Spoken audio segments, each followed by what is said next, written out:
Class 6 अध्याय 5 सामाजिक विज्ञान भारत अर्थात इंडिया। भारत में प्रारंभिक काल से ही आध्यात्मिक और सांस्कृतिक एकता स्थापित हो गई थी, जो हिमालयन और दो समुद्रों के बीच इस महान मानवता की जीवन धारा का अभिन्न अंग बन गई।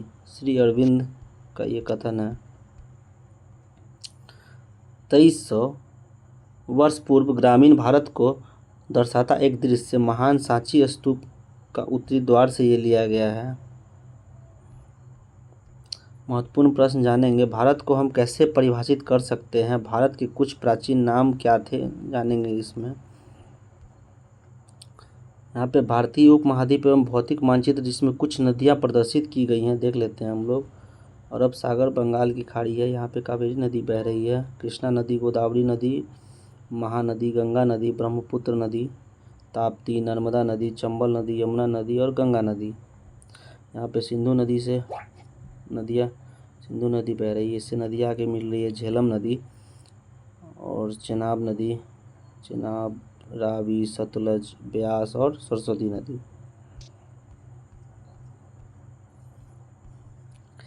आज का भारत एक आधुनिक राष्ट्र है, जिसकी परिभाषित सीमाएं, राज्य और ज्ञात जनसंख्या। हालांकि यह 500 से 2000 या 5000 वर्ष पूर्व बहुत अलग था। विश्व के इस भाग को हम प्रायः भारतीय उपमहाद्वीप कहते हैं। इसके भिन्न भिन्न नाम रहे हैं और इसकी सीमाएं भी बदलती रह रही हैं। विभिन्न स्रोतों से हम भारत के अतीत और विकास के बारे में जान सकते हैं। आइए विचार करें। इस अध्याय के प्रारंभ में दिए गए भारतीय उपमहाद्वीप में भौतिक मानचित्र का अध्ययन कीजिए। वे कौन कौन से प्राकृतिक सीमाएं हैं जिससे आप समझ सकते हैं। इतिहास के इस क्रम में भारत को उसके निवासियों और विदेशों से आए आगंतुकों के द्वारा कई नामों से बुलाया जाता रहा है। ये नाम प्राचीन पुस्तकों, यात्रियों और तीर्थयात्रियों के वृत्तांतों और शिलालेखों में मिलते हैं। निवासी क्या होते हैं? वे लोग जो एक स्थान विशेष में रहते हैं, उन्हें निवासी कहते हैं। भारतीयों ने भारत नाम कैसे दिया? ऋग्वेद भारत का सबसे प्राचीन ग्रंथ है। हम अध्याय 7 में देखेंगे कि यह हजारों वर्ष पुराना है। इस ग्रंथ में उपमहाद्वीप के उत्तर पश्चिम क्षेत्र का नाम सप्त सैंधव अर्थात 7 नदियों की भूमि है। सैंधव शब्द सिंधु से आया है, जिसका आशय सिंधु नदी या सामान्यतः एक नदी से है। समय बीतने के साथ ही हमें साहित्य में भारत के अन्य क्षेत्रों के नाम भी मिलने लगते हैं। भारतीय उपमहाद्वीप का उत्तर पश्चिमी क्षेत्र को दर्शाया गया। यहाँ पे ताप्ती, नर्मदा नदी, चंबल, गंगा, यमुना, सिंधु नदी से आके मिल रही है, झेलम, चेनाब, रावी, सतलज, ब्यास और सरस्वती नदी। महाभारत भारत के सबसे प्राचीन ग्रंथों में से एक है। इसके बारे में हम हमारी सांस्कृतिक विरासत तथा ज्ञान परंपराएं अध्याय में पढ़ेंगे। रोचक बात यह है कि इसमें अनेक क्षेत्रों को सूचीबद्ध किया गया, जैसे कश्मीर लगभग आज का कश्मीर है, कुरुक्षेत्र आज का हरियाणा का भाग है, वंग यानी बंगाल का भाग है, प्राग्ञ ज्योतिषी यानी कुछ समय असम का भाग रहा है, कच्छ यानी आज का कच्छ और केरल लगभग आज का केरल इत्यादि। क्या आप पृष्ठ 79 का मानचित्र 5.4 में दिखाए गए कुछ क्षेत्रों की पहचान कर सकते हैं? आपने जिन क्षेत्रों के बारे में सुना हो उनकी सूची बनाइए। वास्तव में हमें कब समूचे भारतीय उपमहाद्वीप के लिए एक नाम मिला? चूँकि प्राचीन भारतीय ग्रंथों की तिथि निर्धारित करना कठिन है, अतः इस प्रश्न का उत्तर देना आसान नहीं है। महाभारत के भारतवर्ष तथा जम्बूद्वीप शब्द का प्रयोग किया गया महाभारत में, तथा विद्वान सामान्यतः इस बात से सहमत है कि इस पूर्व की कुछ शताब्दियों पूर्व से यह महाकाव्य लिखा जाने लगा था। पहला शब्द भारतवर्ष स्पष्ट रूप से समूचे उपमहाद्वीप के लिए प्रयुक्त हुआ था और इस ग्रंथ में अनगिनत नदियों और लोगों के नाम सम्मिलित हैं।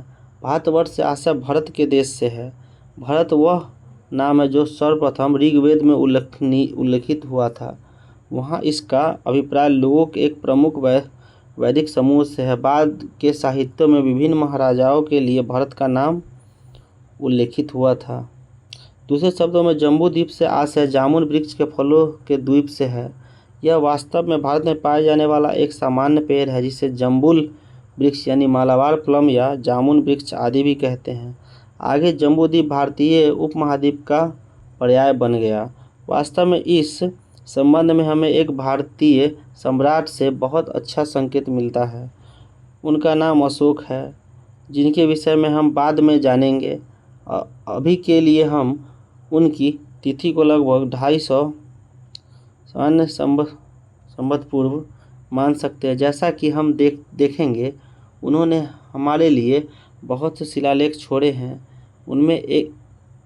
उनमें से एक में उन्होंने उसी नाम यानी जम्बूद्वीप का संपूर्ण भारत का वर्णन करने के लिए उपयोग किया है। उस समय इसमें आज के बांग्लादेश, पाकिस्तान और साथ ही साथ अफगानिस्तान के भाग सम्मिलित थे। महाभारत में सूचीबद्ध कुछ क्षेत्रों को दर्शाता मानचित्र अध्याय में कई क्षेत्रों का उल्लेख राज्यों के रूप में किया गया है। आपको इन क्षेत्रों को याद रखने की आवश्यकता नहीं है, परंतु आप ध्यान दें कि इनका विस्तार उपमहाद्वीप के संपूर्ण भौगोलिक क्षेत्र में मिलता है। केरल, पांड्य, चोल, द्रविड़ क्षेत्र, किष्किंधा, अस्मक, जनस्थान, कलिंग, दक्षिण और कोसल, विदर्भ, माहेश्मती, सौराष्ट्र, आनर्त, अवंती, दर्शन, कारुस, सुहमा, वंग, पुंड्रु, प्रागज्योतिषी, अंग, मगध, कौशल, काशी, विदेह, चेदी, पांचाल, सूरसेन, मत्स्य, अम्बिट, सीवी, वहलिक, मद्र, कैके, सौवीर, गांधार, द्रोह और कंबोज।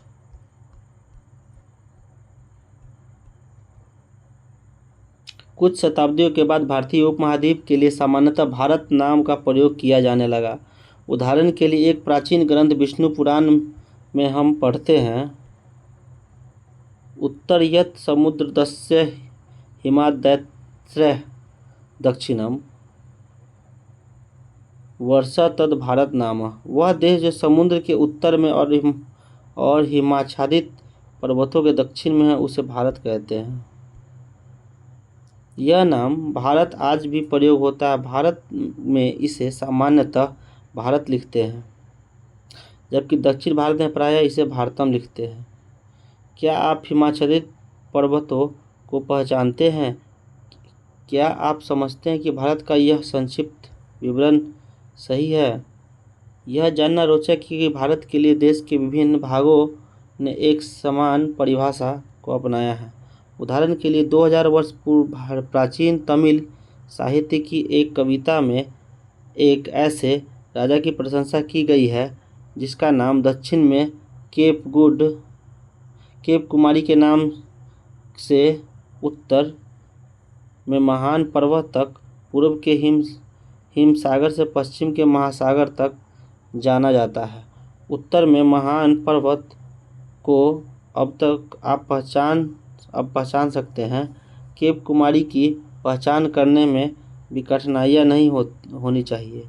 इस तरह प्रतीत होता है कि प्राचीन भारतीय अपने भूगोल को अच्छी तरह से जानते थे।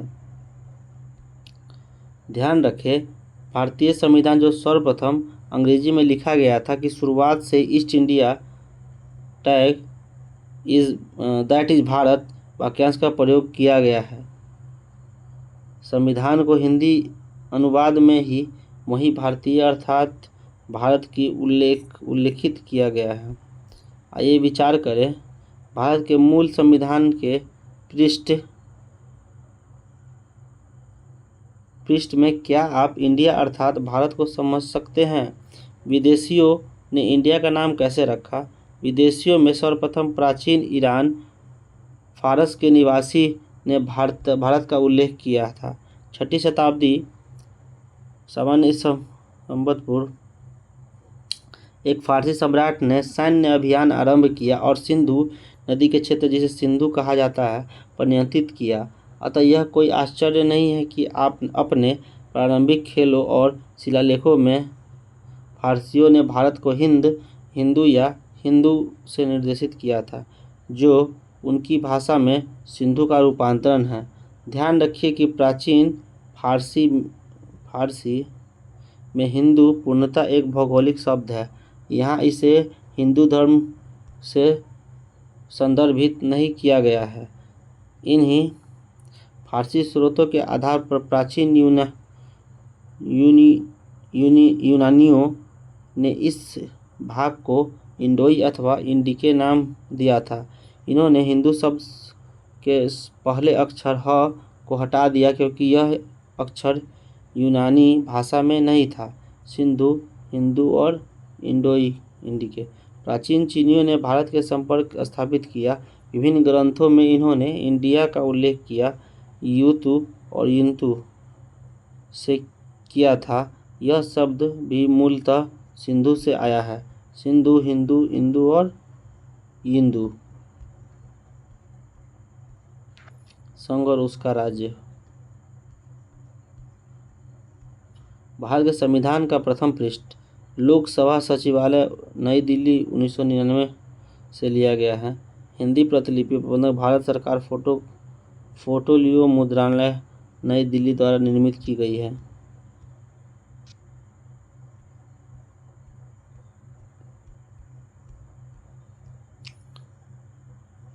जुआनजैंग पूर्व में इसे हेनस्वांग उच्चारित किया जाता था ने 7वीं सामान्य संवत में चीन से भारत की यात्रा की।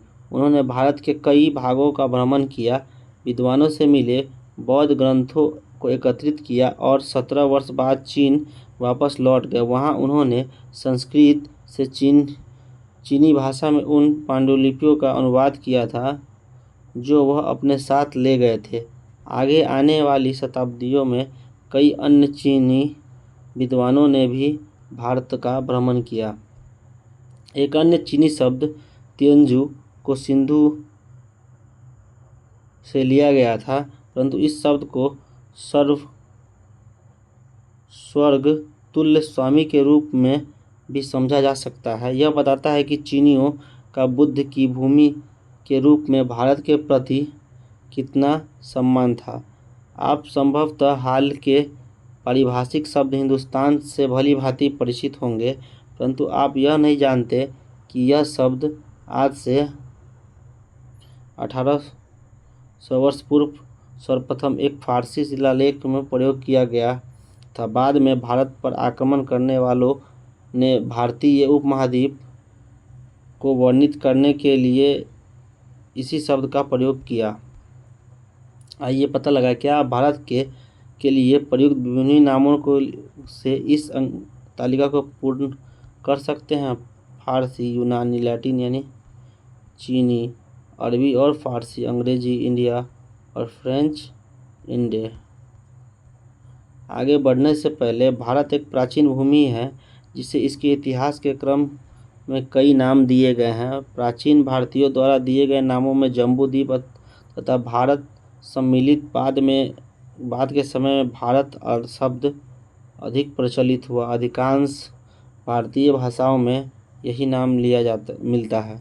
भारत आने वाले विदेशी आगंतुकों और आक्रमणकारियों ने भारत के लिए सिंधु या सिंधु नदी